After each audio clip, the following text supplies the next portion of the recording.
Let's talk a little bit about revolution. All right. So you recently contacted me to do a little writing about revolution. It's a subject that's on your mind. What are your thoughts about it? Do we need one? Yeah. Outer, political, inner, spiritual? All of those. That's too succinct, isn't it? Because the dynamic of the show must be conversational. If I think, right, I'm going to just try and answer in binary. 0, 1, 1, 1, 0, 0, 0, 1, 1, 1.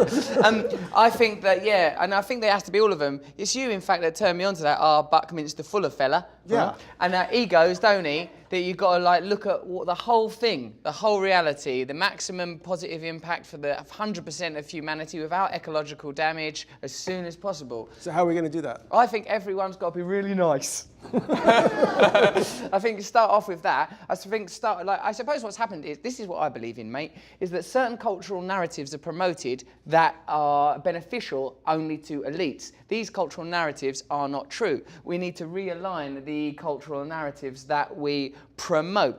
So if there are, the only reality that is relevant is we have this planet. There are this many people on the planet. There are these resources. Any system that is in conflict with the even distribution of the resources to the people is a disingenuous and illusory system. All these things are just ideas. America, just an idea. England, just an idea. Karate, just an idea. Wednesday, just an idea. What about reptilian overlord aliens? Definite real thing. I mean, I don't know about the old reptilian overlord aliens. On some level, they are just a sort of a frequency, a vibration like us. And I try not to worry too much about the reptilian overlords because in case they're watching, and I am hoping to get a part-time job in the Illuminati.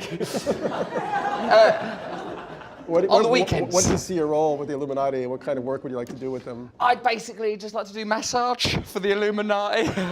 Just keep the Illuminati upper echelons relaxed when they're having those conferences with their hoods up. No, I mean, I think for me, mate, I think that all we have to do is not worry too much about that. That's just iconography and narrative data. The important data is imperceptible to us, as you know, because loads of this stuff I got off of you. I don't know why I'm telling you back again. You might as well be talking about my haircut. Is that because our sense, the realm of the senses is so limited, we can only see between infrared light and ultraviolet light, we can only hear a limited decibel range, we think reality is what we can apportion through the limited instruments of the senses, but reality is, of course, far beyond that. Spiritual data, we don't have the correct instruments to receive it, and we live primarily in the realm of the senses. We live in the unevolved I feel like I finally got you talking again. There we go, I'm off now, man. The one-word answers are fucked off, ain't they?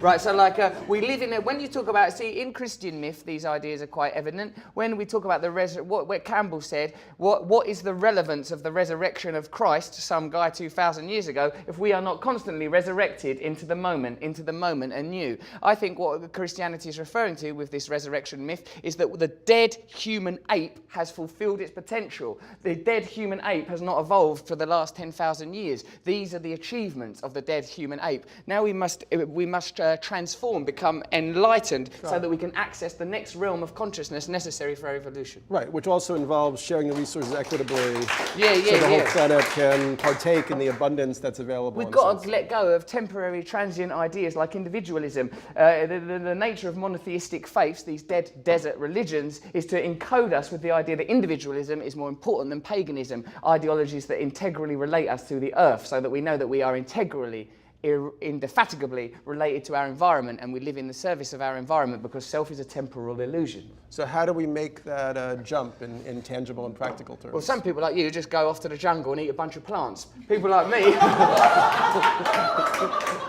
have to think. I have to use the old nut. What we think we know about our world is always changing. Now, you can join some of the greatest minds on the planet. 13.7 billion years into the history of the cosmos, how do we end up with this weird stuff called consciousness? What the hell is it?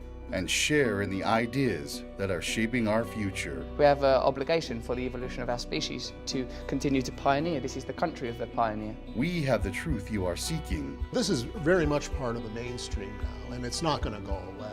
On Gaiam TV.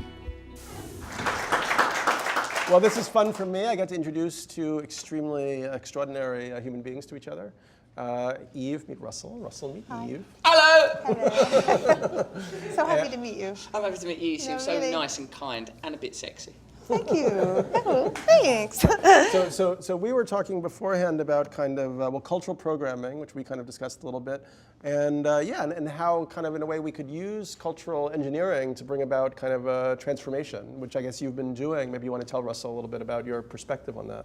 Well, I like what you were talking about, getting out of the individualism thing and the consumerism thing, and beginning to see ourselves as artists, as the creators of our destiny. I think so much of what is happening is the creating of this passive culture where people are just staring up at a screen or being just consuming and transacting, as opposed to seeing themselves as transformers of their own destiny. And I just really am interested now in all the ways we create energetic shifts in helping people become transformers of the world. And so we are not, and I love what you were saying about being nice. Like, how do we generate kindness? How do we generate images of kindness and the possibility of kindness? You know, so much of the culture that exists is about perpetrating cynical ideas of who human beings are, you know, particularly television.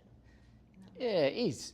Because I see that Darwin, origin of species, survival of the fittest and all that, and social Darwinism, those ideas that were leapt upon a century ago, in that actual book, Origin of Species, he kept going, but most animals, they're a lovely cuddly bunch, and they're always being nice to each other. They f*** that bit off. It weren't a convenient It was message. the bulk of the book.